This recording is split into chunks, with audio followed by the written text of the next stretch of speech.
Hello and welcome to Mahamaya Selection. आप हमारे साथ जुड़ चुके हैं टेरिटोरियल आर्मी रिक्रूटमेंट 2021 के previous year practice paper batch में, जहां हम कर रहे हैं टेरिटोरियल आर्मी के लिए प्रीवियस ईयर क्वेश्चंस की प्रैक्टिस। और आज हम करने वाले हैं रीजनिंग के पेपर को सॉल्व। जी हाँ, रीजनिंग के प्रीवियस ईयर पेपर को हम सॉल्व करेंगे आज के वीडियो में। तो देखते हैं कि रीजनिंग में टेरिटोरियल आर्मी 2019 के जुलाई के पेपर में क्या सवाल पूछे गए थे रीजनिंग सेक्शन से। जो पहला सवाल है जो रीजनिंग सेक्शन से आया था, रीजनिंग सेक्शन जो होता है वो आपके पार्ट 1 का पार्ट होता है, जिसमें एलिमेंट्री मैथमेटिक्स और रीजनिंग के सवाल पूछे जाते हैं। 50 सवाल जो होते हैं वो रीजनिंग सेक्शन से पूछे जाते हैं। तो चलिए देखते हैं कि जुलाई 2019 में क्या क्या प्रश्न पूछे गए थे। पहला प्रश्न जो है हमारे पास वो है, gum is dash as socket is to eye. Analogy का प्रश्न है। एनालॉजी से बहुत सारे सवाल जो है टेरिटोरियल आर्मी के पेपर में पूछे जाते हैं। तो पहला प्रश्न है, gum is dash as socket is to eye. जैसे आंख के लिए सॉकेट होती है, वैसे गम यानी कि मसूड़ों के लिए क्या होगा। ऑप्शन है ट्री, पेपर, टूथ, स्टिक। तो मसूड़ों का संबंध किससे है? टूथ से है। जैसे आंखें सॉकेट में होती हैं तो दांत कहाँ होते हैं? दांत मसूड़ों में होते हैं, इसलिए ऑप्शन सी हमारा करेक्ट आंसर हो जाएगा। देखिए आगे बढ़ते हैं अगले प्रश्न पे। अगला प्रश्न हमारे पास है, stars are to night as sun is to. यानी कि रात के लिए जिस प्रकार से तारे हैं, तो सन किसके लिए है इनमें से? तो सन किसके लिए होगा? नून, डॉन, डे, लाइट। सही जो उत्तर हो जाएगा वो हमारे पास ऑप्शन सी, डे। जैसे रात में तारे उगते हैं वैसे ही दिन में सूर्य उगता है। चलिए आगे बढ़ते हैं अगले प्रश्न पे। अगला प्रश्न हमारे पास है, if light is called morning, morning is called dark, dark is called night, night is called sunshine, sunshine is called dusk, when do we sleep. तो हम सोते कब हैं? हम सोते हैं रात को यानी नाइट को। अब हम इस भाषा में नाइट किसे कहेंगे? नाइट कहेंगे सनशाइन को। तो हमारा आंसर क्या हो जाएगा? ऑप्शन डी, सनशाइन हमारा करेक्ट आंसर हो जाएगा। चलिए आगे हमारे पास है, horse mayor find the most appropriate pair below. जिस प्रकार हॉर्स मेयर से संबंधित है उसी प्रकार हमें रिलेशन ढूंढना है। ठीक है, ऑप्शंस हमारे पास है, काउ बुल, काउ काफ, डॉग पपी, टाइगर हॉर्स। अब ये टाइगर और हॉर्स जो है ये तो बिल्कुल ही असंगत है। दो ऑप्शंस हमारे पास बी और सी है। तो काउ के बच्चे को, बछड़े को हम काल्फ कहते हैं, और डॉग के, कुत्ते के बच्चे को हम पपी कहते हैं। ठीक है, लेकिन यहाँ पे क्या है, हॉर्स मेयर यानी कि घोड़ा और घोड़ी। ये मेयर क्या है? फीमेल घोड़ी है, फीमेल हॉर्स है जिसे हम घोड़ी कहते हैं। तो उसके लिए हमारे पास क्या हो जाएगा? यहाँ पे काउ और बुल, यानी कि ये हमारे पास क्या है? ये हमारे पास मेल और फीमेल, काउ और बुल है। तो इसलिए हमारा ऑप्शन ए क्या होगा? करेक्ट आंसर होगा। चलिए आगे बढ़ते हैं अगले प्रश्न पे। What bank is to money in the same way transport is dash. ठीक है, जिस प्रकार बैंक का संबंध पैसे से है उसी प्रकार ट्रांसपोर्ट का संबंध किससे है? ऑप्शंस हमारे पास है, ट्रैफिक, गुड्स, स्पीड या फिर रोड।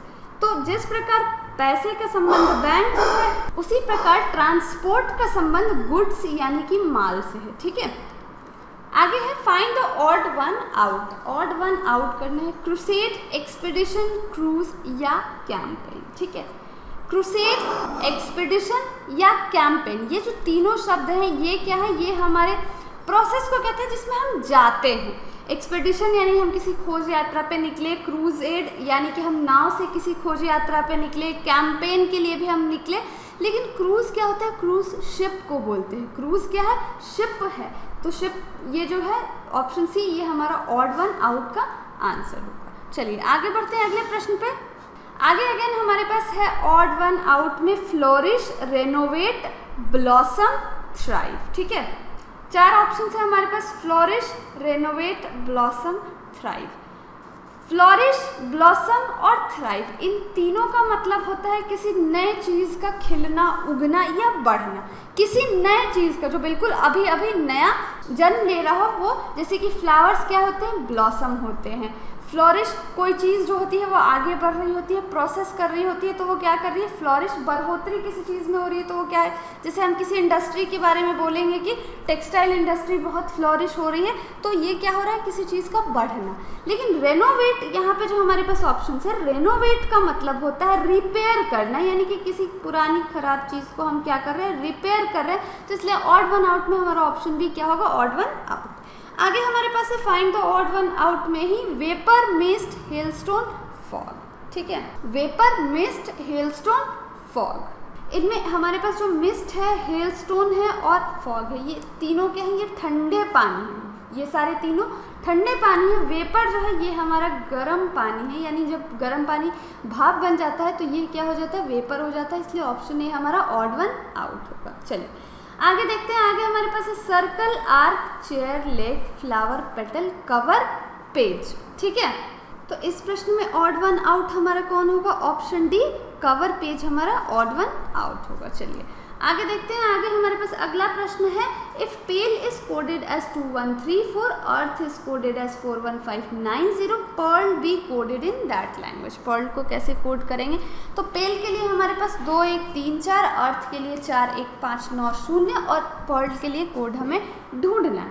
यहाँ पे क्या है, ऐसा कोई अल्फ़ाबेट वाला लॉजिक नहीं समझ में आ रहा है। ए के लिए तो हमारे पास यहाँ 1 है, लेकिन बाकी सारे जो लेटर्स हैं वो अल्फ़ाबेट की पोजीशन नहीं है, तो इसलिए हम यहाँ अल्फ़ाबेट का पोजीशन वाला लॉजिक नहीं लगा सकते। हो सकता है कि इन सारे में स्पेसिफिक कोड हो, जैसे कि पी के लिए 2, ए के लिए 1, एल के लिए 3 और ई के लिए 4। ठीक उसी तरह से ई के लिए 4, देखिए यहाँ पे भी ई के लिए क्या है, हमारे पास 4 है और यहाँ ई शुरू हो रहा है किससे, 4 से।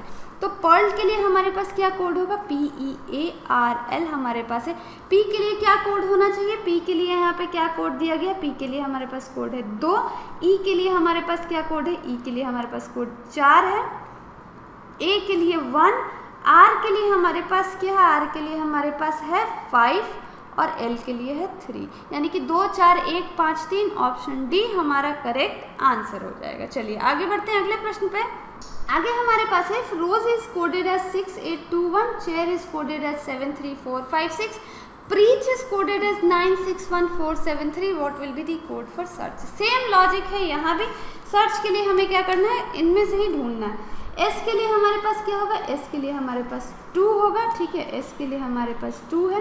ई के लिए हमारे पास क्या होगा, ई के लिए हमारे पास 1 होगा। ए के लिए हमारे पास क्या होगा, ए के लिए हमारे पास 4 होगा। अब हमारे पास क्या बचा, आर, आर के लिए हमारे पास 6 होगा। सी के लिए हमारे पास 7 होगा और एच के लिए 3, यानी कि 214 673, ऑप्शन सी हमारा करेक्ट आंसर होगा। चलिए आगे बढ़ते हैं अगले प्रश्न पे।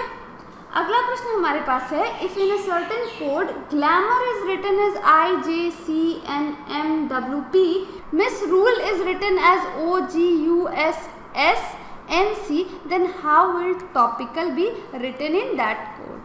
ग्लैमर को हमने कैसे लिखा है, IJCNMWP। ठीक है, हमारे पास क्या है, हमारे पास वर्ड है ग्लैमर। ठीक है, ग्लैमर को हमने कैसे लिखा है, हमने J, ये हमारे पास है I, देन हमारे पास है J, फिर है हमारे पास C, ये रहा हमारे पास N, ये रहा M, ये रहा W और ये रहा P। ठीक है, चलिए एक बार रिलेशन देख लेते हैं कि इनका इन लेटर्स का क्या संबंध है। G से हम I कैसे जाएंगे, +2, L से J -2, A से C +2, यानी +2 -2 +2, M से N हम कैसे जाएंगे, +1, फिर O से M -2, U से W +2 और R से P -2। तो यहाँ क्या लॉजिक लग रहा है, +2 -2 +2, लेकिन बीच में यहाँ +1 है, फिर -2 +2 -2। वहाँ पे हमारे पास मिस रूल है, उसको एक बार चेक कर लेते हैं, मिस रूल। ठीक है, यहाँ पे M से हम कहाँ आ रहे हैं, O G U S S N C। यहाँ पे क्या लॉजिक लग रहा है, M से O +2 -2 +2 +1 -2 +2 -2, ठीक है। तो यहाँ पे हमें लॉजिक साफ क्लियर हो गया कि क्या है, बीच वाला जो लेटर है ना उसमें +1 होना है, बाकी सब में +2 -2 +2 -2 होना है। तो हमारे पास क्या है, हमारे पास है टॉपिकल, TOPICAL, ठीक है। तो यहाँ पे क्या होगा, +2, T के बाद 2 प्लस हमारे पास क्या हो जाएगा, ये हो जाएगा V, O के बाद 2 माइनस हमारे पास क्या हो जाएगा M, P के बाद 2 प्लस हमारे पास क्या हो जाएगा R। अब ये चूंकि बीच वाला लेटर है, यहाँ क्या करना है, सिर्फ +1 करता है, तो VMR यहाँ हो जाएगा J। हमारा आंसर VMRJ। आगे हमें चेक करना ही पड़ेगा। C के बाद क्या हो रहा है, यहाँ पे -2 हो रहा है, तो C के बाद यहाँ पे क्या हो जाएगा A, फिर A के बाद +2 हो रहा है, तो यहाँ हमारे पास क्या हो जाएगा C, एंड L के बाद -2, तो ये J, यानी कि हमारा ऑप्शन C क्या होगा, करेक्ट आंसर होगा। चलिए आगे बढ़ते हैं अगले प्रश्न पे। अगला हमारे पास प्रश्न है, ये ब्लड रिलेशन का प्रश्न है। A woman introduces a man as the son of the brother of her mother, how is the man related to woman. एक औरत जो है वो एक आदमी को अपने माता के भाई के बेटे के रूप में बताती है। तो माता का भाई यानी कि मामा, ठीक है, माँ